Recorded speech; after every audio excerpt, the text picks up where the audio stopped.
Is there anything the Prophet said about religion that does not make sense to us? That is the important thing. You have to apply the sunnah to the principle, abstract it and make a principle out of it. So you can't make people swallow revelation like a pill, because revelation is an educational process.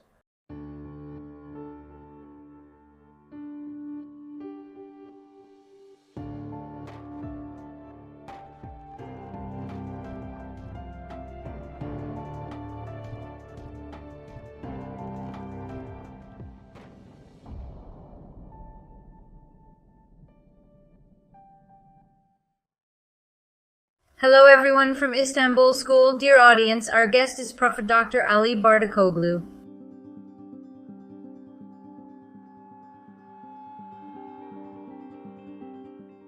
Welcome, teacher. We are welcome. How are you? Thank you, thank you. Hoja, in this section we want to talk about the Prophet. We would like to talk a little bit about his life as a messenger and his personality as a human being. What would you like to say? Of course, it is a blessing and a merit for us to talk about the Prophet. Peace and blessings of Allah be upon him. May peace and salutations be upon him. There are three pillars of a religion: divinity, prophethood, and hereafter. Three pillars of faith. In other words, the basis of the heavenly religions is that prophets inform people of the revelation they have received from Allah. Our Prophet is the last link of divine revelation. He is the Prophet of Islam. He conveyed the revelation he received from Allah, the word of Allah, to us, communicated, taught, explained, and guided us with his life. That is why in the Shahada we say that Allah exists and is one. In other words, the Prophet of Allah is the servant and messenger of Allah. He is the last Prophet. There will be no more prophets after him. He is the last brick in the building of prophethood. This is what he himself says. And prophets come to confirm the beautiful ability that Allah has given to human beings by nature to reinforce human common sense, human conscience, to reveal our ability to know Allah. They preach the religion of Allah. When the Prophet came, people raised two objections, Miss Fatma. One, why didn't the angels come? Why didn't someone accompanied by angels come from the sky and bring this religion to us? Muhammad, the son of Abdullah, brought this revelation. Secondly, why didn't he come at once? The Holy Quran says it was revealed in a book at once. If the revelation of the Quran had come at once by the hand of angels in the sky. No, Allah did not do that. Allah sent his last religion through Prophet Muhammad. He sent it through a human being. The first meaning of this is that it can be lived by a human being. It can be transferred to life. It can be shown to people as an exemplary life. If a human being like me, one of the sons of Adam, brings that religion, explains it, and lives it with his exemplary life, then I understand that this religion is a religion that has come to man and can be lived by man. Secondly, revelation did not come suddenly. It came during the 23 years of the Prophet's life, 12 years, 13 years in Mecca, and 10 years in Medina. This means this. It means that it is necessary to explain the religion by educating people, by teaching them, by showing them, by showing them. In other words, you cannot make people swallow revelation like a pill, because revelation is an educational process. Grasping something, internalizing it, becoming aware of it, showing determination and will to reflect the values you have become aware of in your life and making it a way of life. This is what the Prophet meant for us. He took a revelation directly from Allah and brought it to us. He conveyed it as it was, without adding or subtracting anything.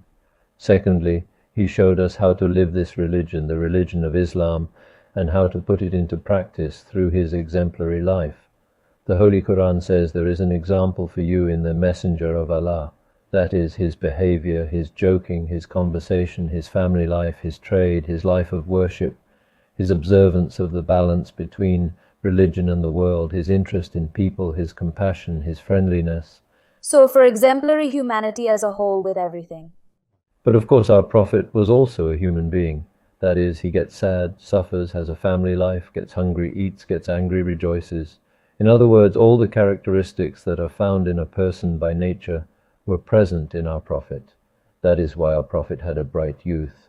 He married Hazrat Khadija governors when he was 25 years old, had children. He later married again. The companions, or the polytheists, made some demands of him. He said yes to the reasonable ones, no to the ones that were not, but they wanted him to give up. He said no. He said, "This is a trust given by Allah. I have to convey this religion to you." In other words, he said, "If you give me the sun in one hand and the moon in the other, I will not give it up." Of course, he had difficult times, especially during the Mecca period. He had very few companions around him.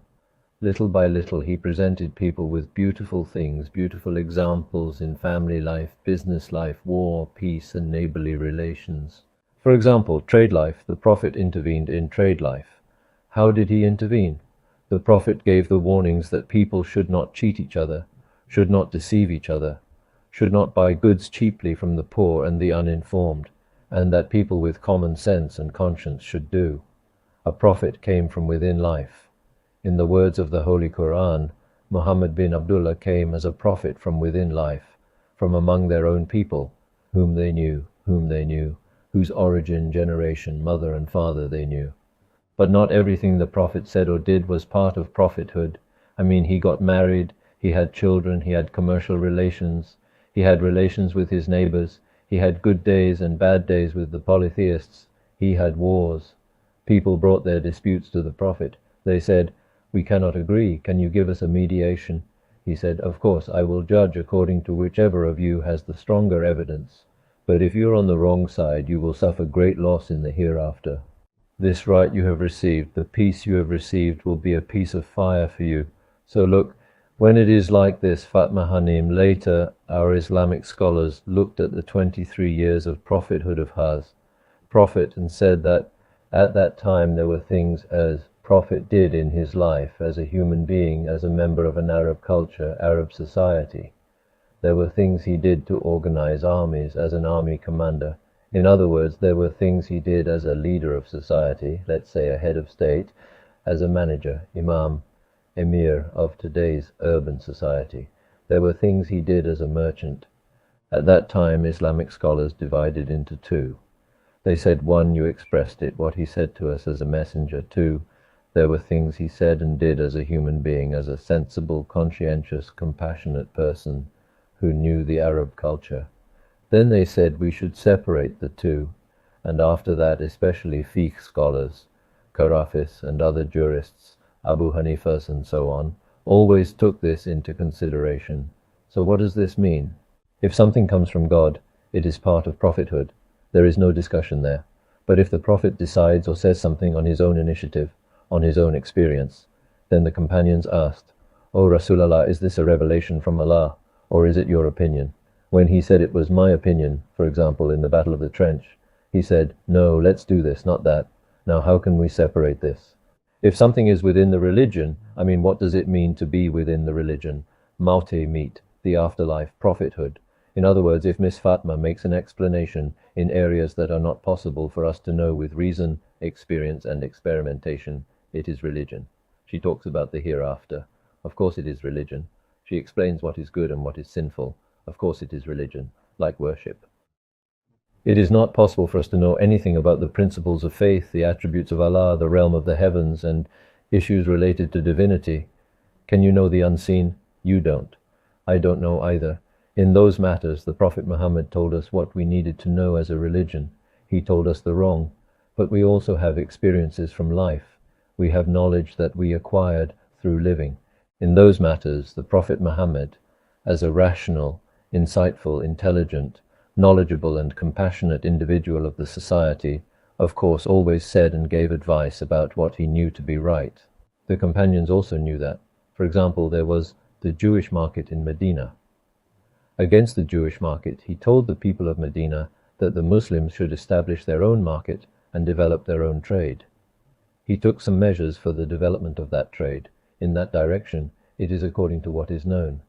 The human life of the Prophet Muhammad and his life as a prophet are both life and exemplary that have a counterpart in the social conscience of the society. He acted according to the common sense of the Arab society. Well, we are talking about a life that is in accordance with the maruf of that period, that time, that place, that society. How do we evaluate those who want to transfer this directly to the present day? Now, of course, you know we have separated maruf from custom, we do. I mean, the way the Prophet ate and drank, for example, he ate cross-legged. He did not use a spoon and fork. It is very clear that this is not a sunnah. This is not an example of religious preaching. So it's not part of Arab culture. I mean, in that society, whoever was in that society was already behaving like that. I mean, if you were in that society now and you asked me to set a table and bring cutlery, it would be considered very strange. It was even considered a little bit, fantastically wrong. He did not obey their maruf. No, it wouldn't fit, but the Prophet's beautiful morals have always been an example for all times. For example, he never fought with his wives, he never quarreled with people, he never said bad words to people. These are all human behaviors, but despite this, they always carried the inspirations of prophethood. Islamic scholars divided the Prophet's sunnah into two. He said sunnah-i huda and sunnah-i zivait. Sunnah-i huda means religious sunnah. We call the advice that is in our religious life as sunnah. And sunnah zawait is what the Prophet did according to customs and traditions, according to human considerations. Both can be considered sunnah because the Prophet did them, but the religious meaning is sunnah-i huda. What he did in the field of religion is the real sunnah. The others are fine whether you do them or not. For example, if a person dresses like the Prophet, can we condemn him? We cannot condemn him. Can we say that he is following a sunnah for this reason? That is not a religious sunnah anyway. It is a custom. Does it do any good deed? In other words, it doesn't have much of a religious value. But if they do it as part of their love for the Prophet, we don't say anything to them. But when they start advising people to do it, we say, do we understand this as if the Prophet Muhammad will dress the way I dress until the end of time? No, we don't understand it that way. The Prophet also knew that life is fluid and variable, that people in different climates dress differently. Of course, something in people's intelligence, wisdom, understanding, foresight will be able to separate this. They already separated it. Abu Hanifa separated it. Imam Malik separated it. Ibn Khaldun separated it, all the scholars. Let me give you an example. He said, whoever cultivates an uncultivated land, that land is his. Because in civilization, people were few and the land was vast. It had to be cultivated and put into agriculture as soon as possible. What did the later scholars, the Abu Hanifas, the Imam Maliks, say? They said this is an agricultural policy, an agricultural strategy. And today, whoever is in charge of the state, if he gives permission, only someone can cultivate these uncultivated lands and take them into his ownership. So they did not understand it like this. From now on, until the day of judgment, whoever cultivates a vacant land, that land is religiously his. No one ever understood it like that. It was one of the measures taken for the development of agriculture in that society, for the development of agriculture to increase the level of well-being of the people, and it was very reasonable. So understanding the Prophet is not only about understanding the wording of hadiths, it means realizing the meaning of these words, what they mean, why they were made, to whom they were made, for what purpose they were made. We call this fiqh, and fiqh is sunnah. That is why, Miss Fatma, we distinguish between hadiths and sunnah. Hadiths are what the Prophet did and said. Sunnah is the lessons and principles we can learn from him. In a way, we bring the hadiths together, look at all of them, abstract them, and draw principles from them. We reflect those principles in life as sunnah and tell people about them. So we need to be able to filter these things properly for our lives. Of course, that requires knowledge and methodology. It is not possible to collect all hadiths and try to act on every hadith, because the Prophet did different things at different times. Caliphs, they did not continue the Prophet's prophethood. Khulafa-i Rashidin. What did they continue? They only continued his management of public affairs, public administration. The prophethood ended with him. But we come across a lot of reasoning that if the Prophet were today, he would do this, he would do that. That is to say, the Prophet's example should be purified not only in what he did, but also in the principles that are hidden in what he did. Therefore, we need to separate the hadiths from the sunnah and ask what the Prophet did, why he did it, what was his purpose, in what context, in what environment. Now, taking any action out of context and criticizing it is what is generally done today. Taking anything that our Prophet did as it is, taking it away from his life, all that cultural background, his environment, his surroundings, and either calling it the Sunnah of the Prophet and complying with it or directly criticizing it. Well done, well done. So both are wrong. In other words, it is impudent to criticize the Prophet without knowing that society, its customs and traditions. Why did he eat cross-legged? Well, everyone in that society ate like that. Why did he marry many? Everyone was already married many times. We need to understand this way. Did human behaviors cause any reaction in that society? No, they did not. The Prophet behaved in the most appropriate way within his own society. He behaved in the most correct, most beautiful, best way. He behaved according to the common sense and good manners of the society. In other words, since the customs have changed, since the good manners have changed, today's conditions have changed. True, but for example, we cannot say that he slept on a straw mat. That is, he slept only for modesty or to torture himself. No, that was the lifestyle and home style of the society of that day. Customs change from society to society. So, is there anything the Prophet said about religion that we do not understand? That is what is important. It is necessary to reduce the sunnah to a principle, to abstract it and to derive a principle from it. So here we need to focus on the underlying intention on that concept and not on other details. Not the details.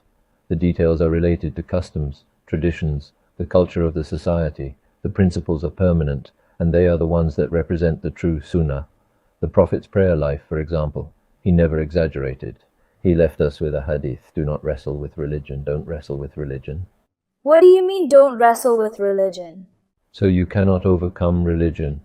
You will remain under it. So in your worship, in your humanitarian duties, in your family duties, in your duties towards society, in your work, in your production, do it all in good taste. Leave it in its flavor. In other words, don't concentrate on one area and shut yourself off from other areas. For example, is there clericalism in Islam? Is there worship in a temple for the rest of your life? There is not.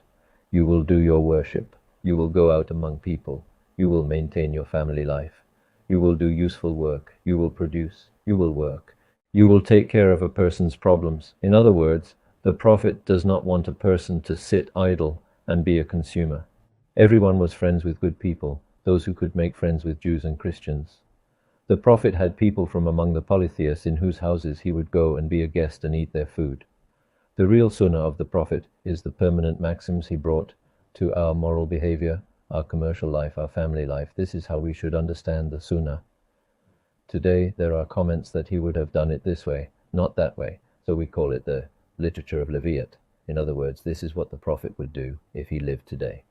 Now the modern Muslim, the Muslim mind should be able to say that the Prophet would have done this if he lived today and should be able to research what the best behavior is. So the fact that he is doing this today is again a marfa. It is the observance of morality, the observance of common sense. It is following the common principle of the Prophet's behavior.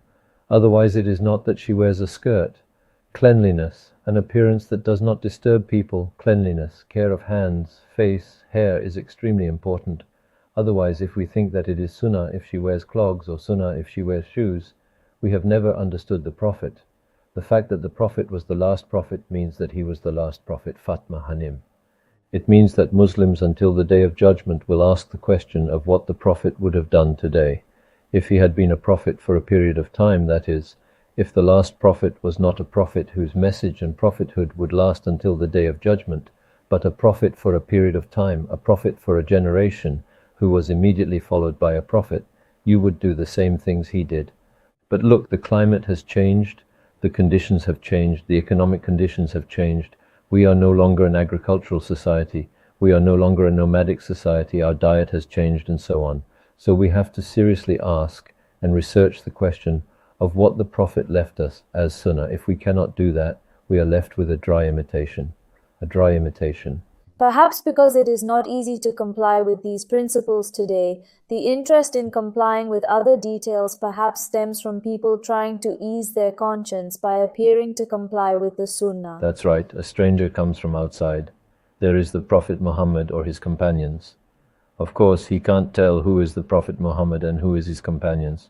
And at that moment, the Prophet offers them a drink. standing up to his companions, "Which one of you says Muhammad?" He can't tell.